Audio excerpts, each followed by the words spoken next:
જય સ્વામિનારાયણ વાલા ભક્તો, ગુણાતીતાનંદ સ્વામીની મીઠી મધુરી અમૃત વાણીઓ એની ઉપર હાલો આપણે થોડોક સત્સંગ કરીએ. ગુણાતીતાનંદ સ્વામી વાત કરે છે, સાંભળજો. મુક્તાનંદ સ્વામીમાં હેત થાય નહીં, મુક્તાનંદ સ્વામીમાં હેત થાય નહીં. અને એક શબ્દ છે ને હું છોડી દઉં છું. સ્વામીએ ભલે લખવામાં બોલ્યા છે પણ હું શબ્દ બોલીશ નહીં, બરાબર? એ શબ્દ હું છોડી દઉં છું. મુક્તાનંદ સ્વામીમાં હેત થાય નહીં અને જેવી તેવી ડોશી હોય તેમાં હેત થાય. મેં શબ્દ બદલી નાખ્યો છે કારણ કે બોલાય નહીં અત્યારે, એવો ગંભીર શબ્દ છે થોડો. હા, બરાબર. એટલે આમાં કોઈ જે શબ્દ એવો છે સમાજમાં થોડોક બરાબર ફિટ ન બેસે એટલે મેં બદલી નાખ્યો છે. શબ્દ સાચો છે એટલે કે લખી નાખ્યું જેવી તેવી ડોશી હોય તેમાં હેત થાય. હવે એક વાત તમને કરું છું, જૂની વાત છે. 5 વર્ષ કે 15 વર્ષ કે 20 વર્ષ કે 25 વર્ષની કોઈ પણ મહિલા હોય, છોકરી, બરાબર, અને સંતો ગામડામાં ફરતા હોય અને સામે 10, 15, 20 વર્ષની કોઈ બાલિકા આલી આવતી હોય અને સંતોને ધર્મ સંકટ હોય, ત્યાં કોઈ પુરુષ મળી તો પછી એમ કે એ ઓલી ડોશીને એક બાજુ વહી જાય, ડોશીને એમ કે એક બાજુ વહી જાય. સંતો, જૂના સંતો આ જ શબ્દ વાપરતા. છોકરી કેટલી છે? 15, 20 વર્ષની અને સંતો શું કે છે કે ડોશીને કેમ વહી જાય. હવે આ શબ્દ ફિટ બેસે કયો? મારે આ 3 દી પેલા આવો જ પ્રસંગ બન્યો સમજા. મારે એક બાજુ જાવું અને એક વિદ્યાર્થી મોટી ઉંમરનો, મેં કીધું કોઈ ડોસ્યું નથી ને, જો એક બાજુ જાય આપણે જવું છે એમ કીધું. એટલે કે ના કોઈ નથી કે. અને જ્યાં હું ગયો ત્યાં બાલિકાઓ હતી, બરાબર. એટલે મોટી ઉંમરની છોકરી, એટલે મધ્યમ એ છે, 9, 10 ભણતા એટલી ઉંમર. 2 કે 3 આવે. મેં કીધું આ કેને જો ને આમ આ ડોસ્યું બધી એક બાજુ વહી જાય. કે સાહેબ ડોસ્યું ક્યાં છે? પછી એને એની રીતે શબ્દ પ્રયોગ કર્યો. મેં કીધું બધું આમ જ કહેવાય એટલે પણ હેત ન થાય કે એમ કયો ને કે. એટલે અહીંયા ગુણાતીતાનંદ સ્વામી કહે જેવી તેવી ડોશી હોય તેમાં હેત થાય અને મુક્તાનંદ સ્વામી જેવા સાધુમાં હેત ન થાય. કેમ છે? દેવની માયાનો મોહ જ એવો છે. બોલો, આ દેવની માયા, એનો આ મોહ આના જેવો છે. બોલો, બરાબર.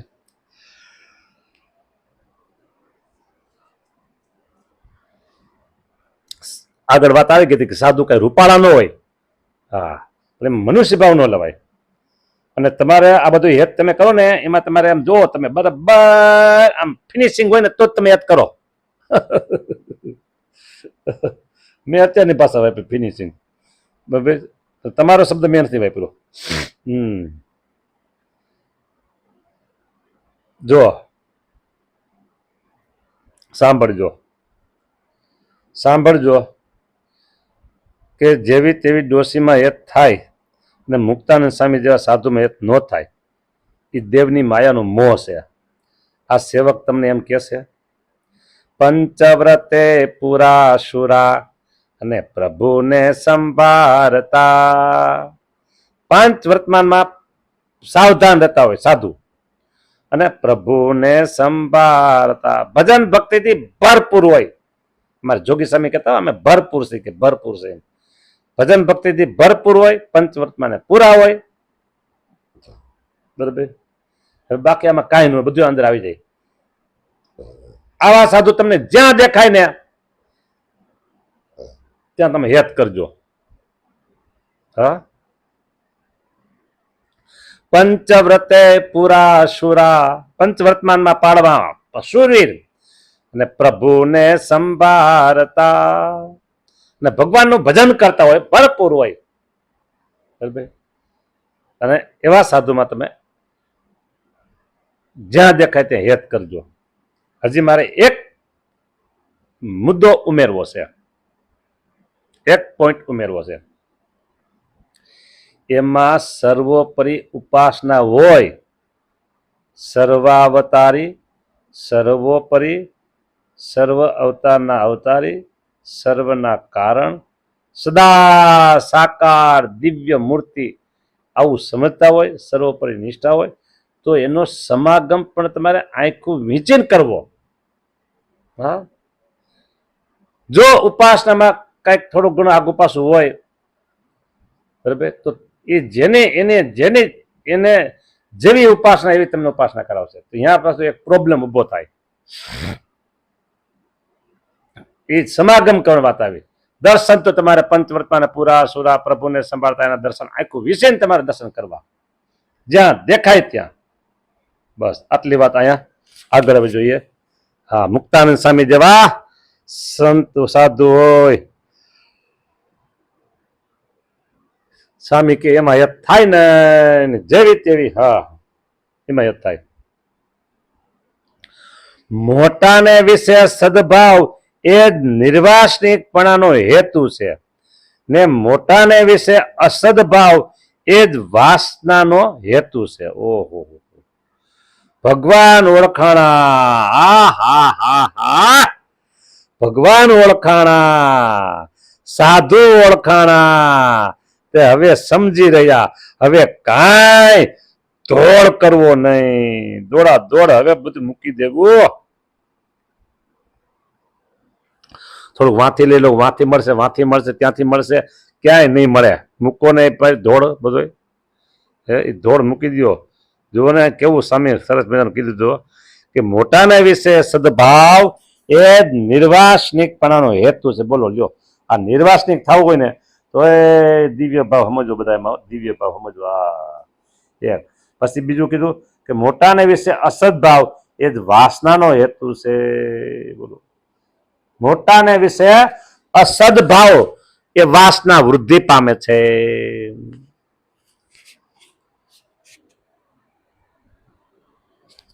આવી મધુરી વાતો છે ગુણાતીતાન છે, મધુરી વાતો. બોલો, હજી આગળ વાંચ્યો. મોટાને વિશે સદભાવ એ નિર્વાસનિકપણાનો હેતુ છે, ને મોટાને વિશે અસદભાવ એ જ વાસનાનો હેતુ છે. અને ભગવાન ઓળખાણા, સાધુ ઓળખાણા, તે હવે સમજી રહ્યા. હવે કઈ દોડ કરવો નહીં, દોડા દોડ ન કરવી. હવે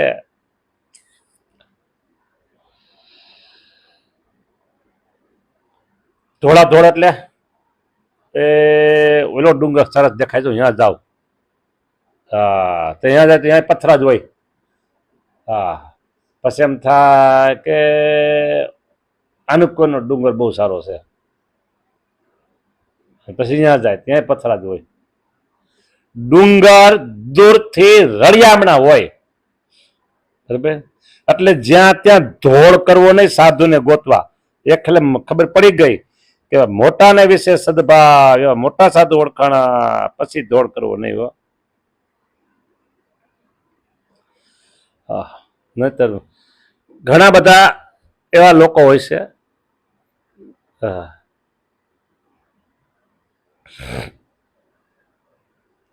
મારા અનુભવ પ્રમાણે એક જ પ્રશ્ન હોય, 10 જગ્યાએ પૂછી લે.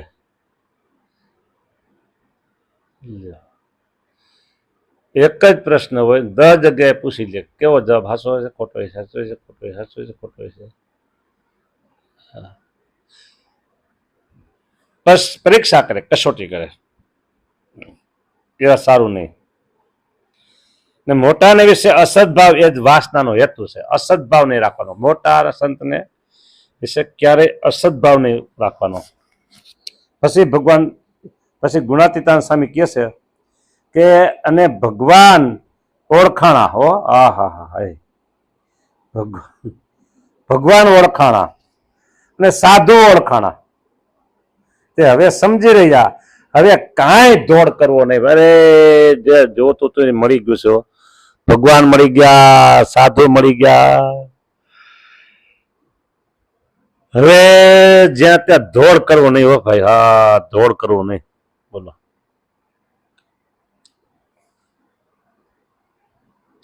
આવી વાતું છે. હા, દોડ કરવો નહીં. દોડ ન થવું. દોડ નહીં કરવાની. મોક્ષ ને અર્થે તો ભગવાન ને સાધુ એ બે જ છે, ને બીજા સાધનનું ફળ તો ધર્મ, અર્થ અને કામ છે. બોલો,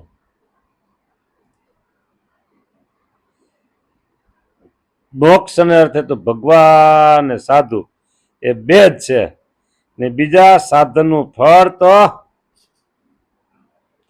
ધર્મ, અર્થ અને કામ છે.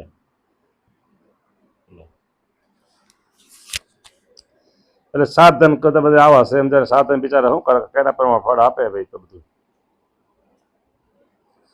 પણ મોક્ષ અર્થે ભગવાન અને સાધુ બસ. પ્રથમનું 54મું વચનામૃત, મધ્યનું 54મું વચનામૃત ને સારંગપુરનું 7મું વચનામૃત એ એમ કે છે કે સાધુ જ મોક્ષ આપી શકે છે. બોલો,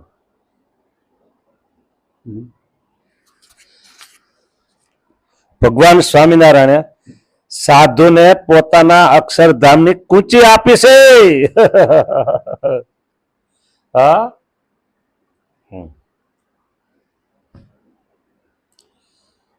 સારું.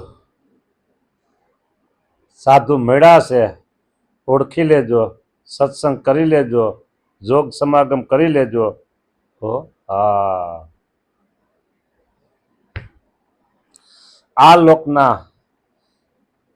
લોકના વૈતરા બધા છે. વૈતરા એ કોઈ દી કોઈના પૂરા થયા નથી, થશે પણ નહીં. આવું છે. માટે સાધુ મળ્યા હોય ને તો એને ઓળખી એની સાથે હેત પ્રીત મહિમાથી જોડાય. બોલો, સાધુ એ જ મોક્ષ આપનારા છે. સારું, જય સ્વામિનારાયણ હો.